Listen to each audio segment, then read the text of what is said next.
Well, hello, friends. Mark Holmes here, and as always, thank you guys for watching, commenting, subscribing, and being part of the Jobu Sports Report. Without you guys, this literally, and I mean literally, does not work. So, thank you for being here. You know, life is good. Life is good. And every day that you have, I don't care what your circumstances are, they're a blessing. I know, there's a lot of things I wish I had. I wish I had, right now I'm dealing with a whole bunch of pain with my knees. Probably going to have surgery on this one to try and alleviate some of it. The other one is so bad that it needs to be a knee joint replacement. But the doctor is saying, basically, you're too young. With the work that you do, you're going to wear it out. And by the time you're 70 years old, you'll be in a wheelchair.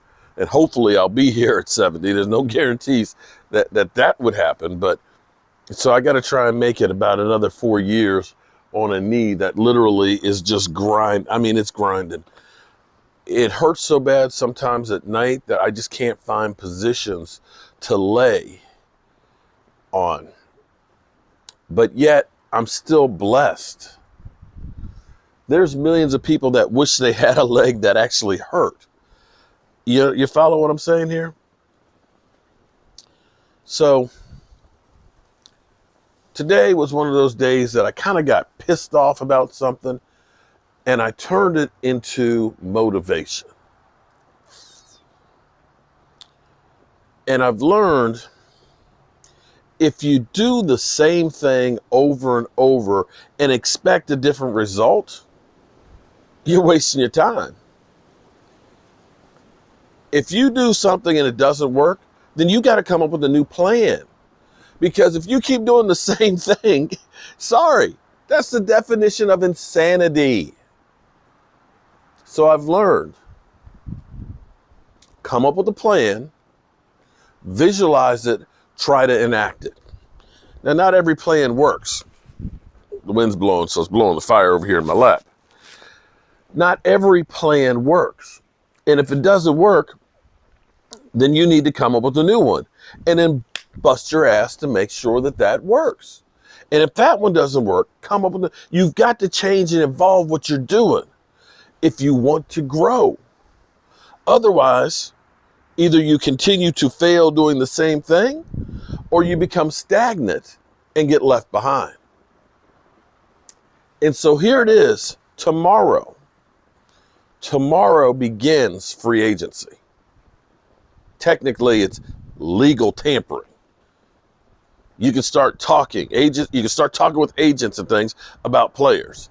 The big name players, of course, are going to get sucked up real quick. They'll get the big fat contracts. And then it'll be toaster leavings for the rest of them. And then come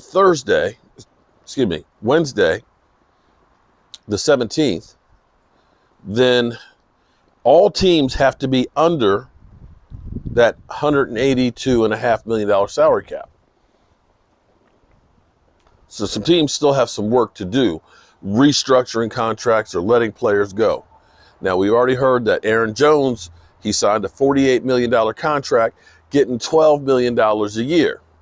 So we had Zeke Elliott set the market, and then it was carried up a little bit higher with my man from Carolina, but now it's kind of come back down.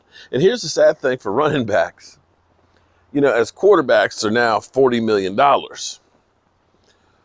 Running backs are pretty much disposable.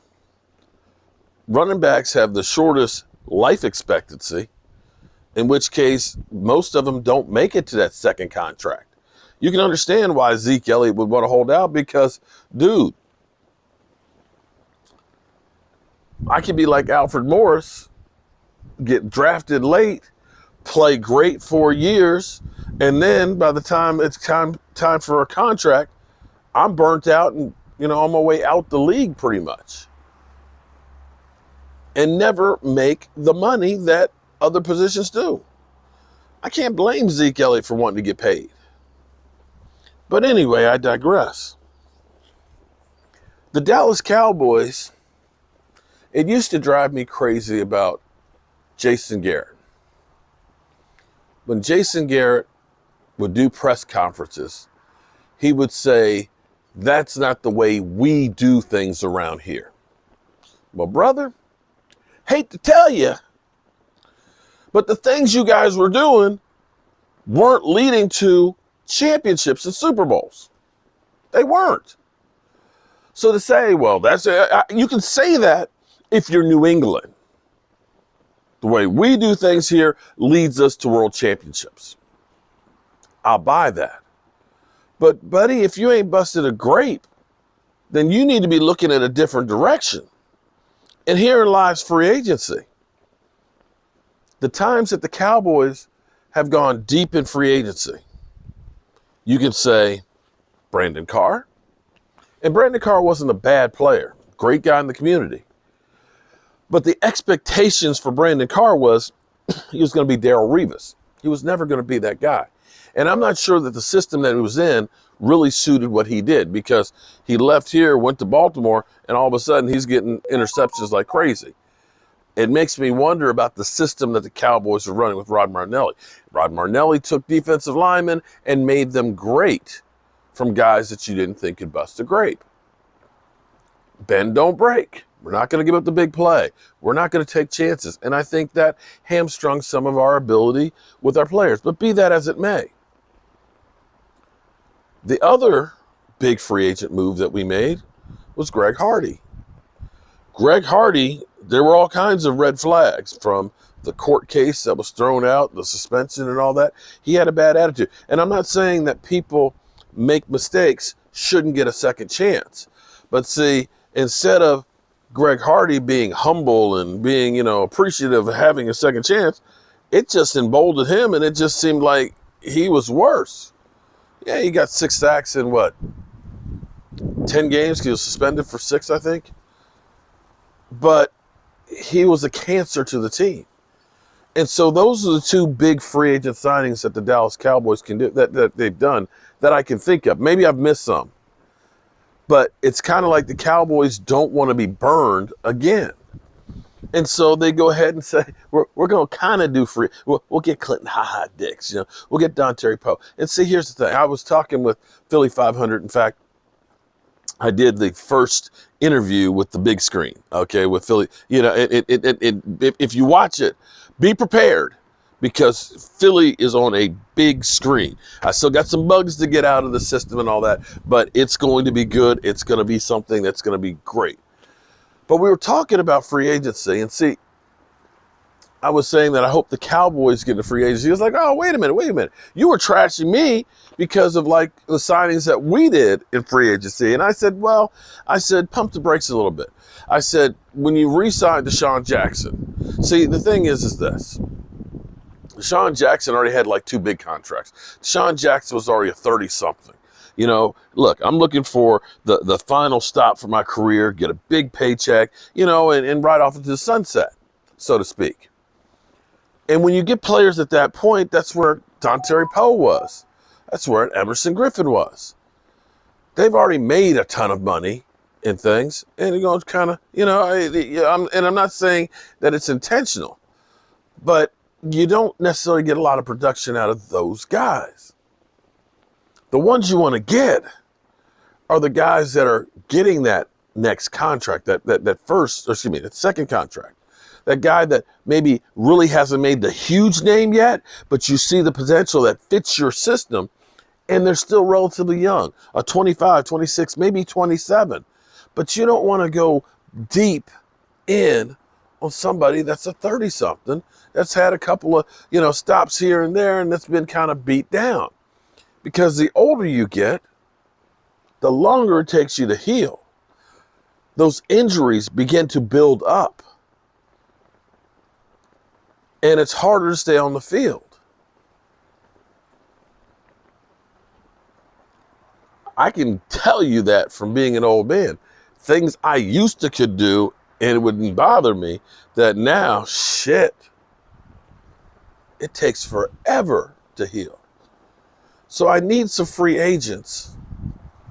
Not the bottom tier, because we went from let's try and get game changers and big number guys to let's just kind of let's just go in the shallow end and we'll just get, if this guy doesn't make it, it's okay because it only cost us $2 million or $5 million. But see, that is the definition of insanity for the Cowboys. That's what we've been doing. We've spent actually a lot of money on free agents that never panned out. We are so good at evaluating offensive talent in the draft. We need to get that good like that in free agency. Because if we are going to take another step, like Jimmy Johnson said earlier this week, that Dak's a good quarterback, but you need really good or great players around him.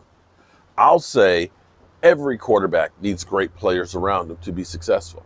We've got some on offense. We got a few that are question marks as far as Tyron Smith and Lyle Collins on the line. But it's the defense that we need some great players on. And I don't think that we can get them all out of the draft this year. And that's where free agency is going to need to help us some. So I am now 100% motivated to work even harder, to take this to another level. And I appreciate all of you guys and you ladies that are watching. We'll be live tomorrow night, 9 o'clock Eastern. Shout out to everybody who did super chats. I got some people that did hit the GoFundMe as well. I've got all your names. We're going to add you to the drawing, and we'll be drawing some more racks tomorrow night. So I hope you tune in. Whether you're a fan or a hater, come on and join the party with us at 9 o'clock Eastern. And with that being said, it's time to turn out the lights because this party is over.